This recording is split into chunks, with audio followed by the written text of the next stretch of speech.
Bismillahirrahmanirrahim. Prime Minister Ranil Wickremesinghe, Vice President Faisal Naseem, distinguished foreign ministers, distinguished representatives of the Indian Foundation, distinguished guests, ladies and gentlemen. Assalamu alaikum and a good evening to you all. Welcome to the 4th edition of the Indian Ocean Conference, entitled Securing the Indian Ocean Region, the Traditional and Non-Traditional Challenges. It is our pleasure to be your co-host along with the Indian Foundation. I hope your journey here has been pleasant and the arrangements made on your behalf excellent. Ladies and gentlemen, consider these simple facts.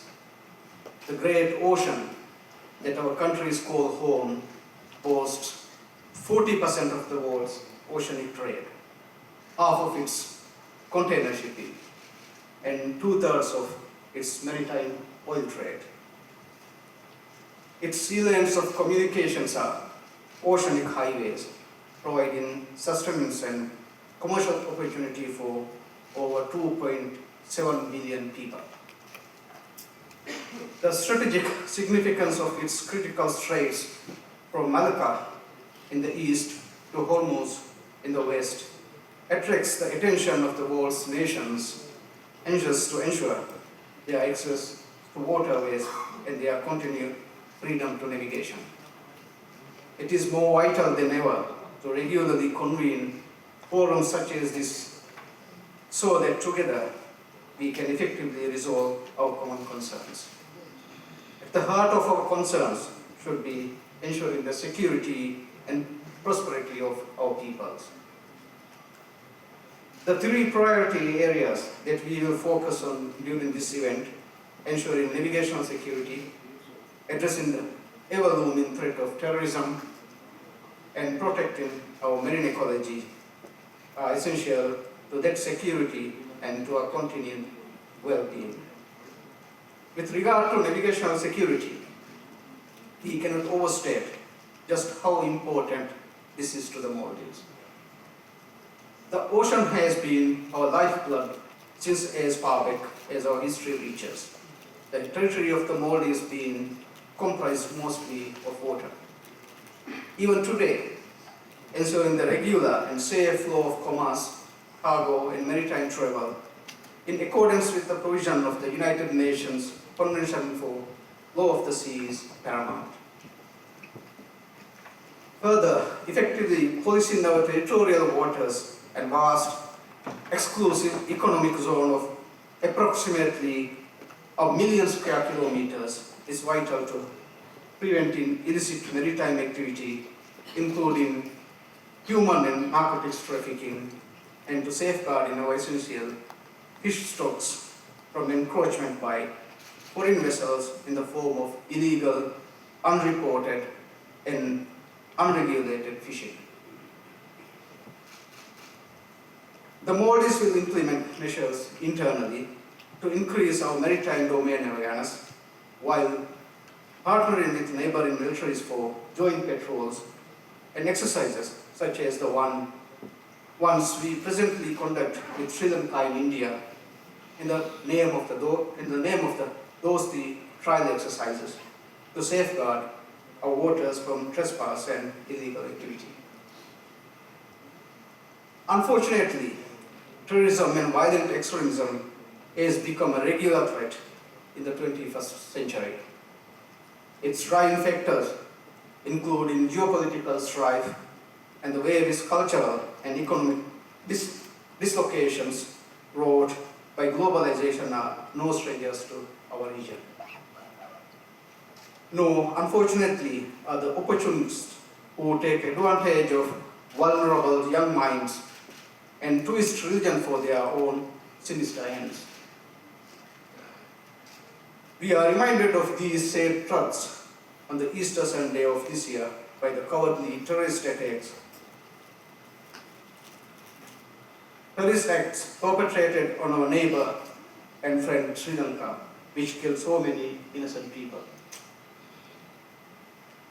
It is essential to upgrade our security measures and facilitate information sharing across regional intelligence agencies in order to meet and fully eradicate this menace. To be successful in this endeavor, we must also candidly address the underlying factors which drive violent extremism.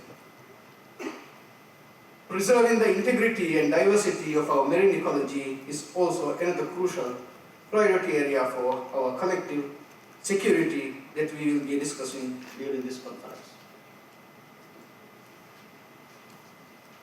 Particularly alarming for the Maldives has been the deep decline in the Indian Ocean's fish stock that are so essential to us as a source of dietary sustenance and economic enterprise, with tuna-based products comprising the bulk of our exports.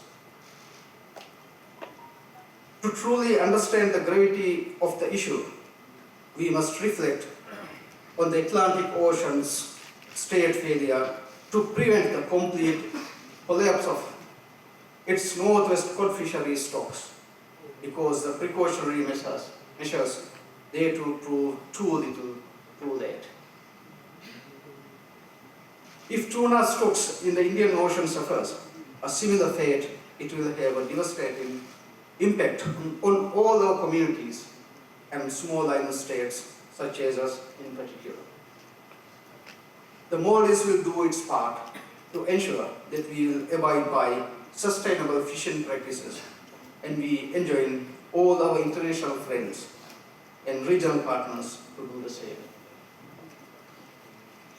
Ladies and gentlemen, in truth, we cannot meet any of these challenges well if we are lacking effective institutions that can properly regulate and oversee progress in all of these spheres.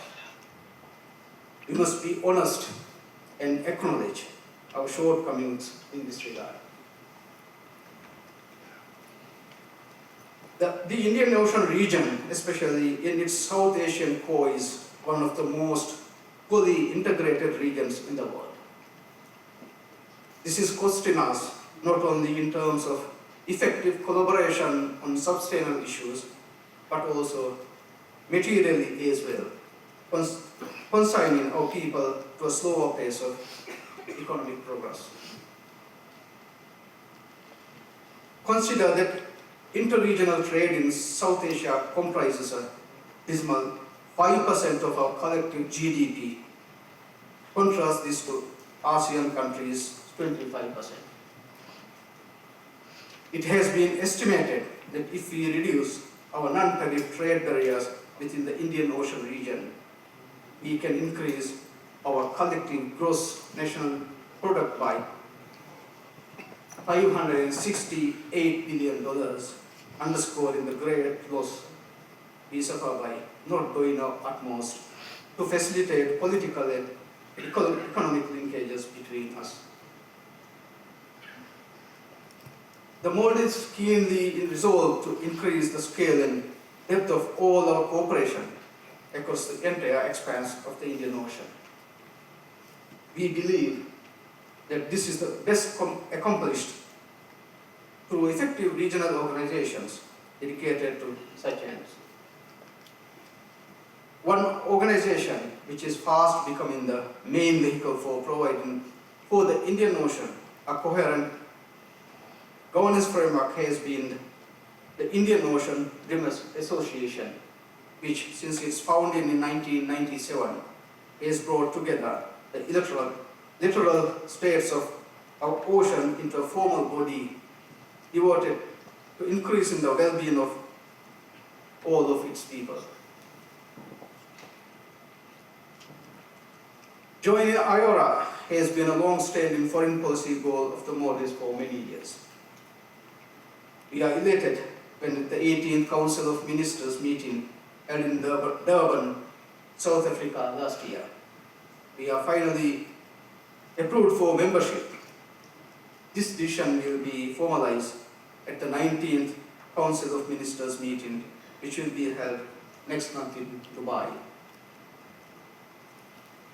As the Maldives prepares for membership in this important organization, we will lay the groundwork for proactive involvement by engaging on every single one of the substantial policy issues relevant to the Indian Ocean. This conference provides us a wonderful opportunity to do just that. We are keen on learning from the collective expertise of our distinguished panelists, speakers, and guests, so that we can in turn make our positive contributions to the many spheres of common interest that we share. I'm eager to hear from all of you, and I hope that this forum proves a fruitful one, which will aid us in our overarching goal of building a more secure and prosperous Indian Ocean region. Thank you very much.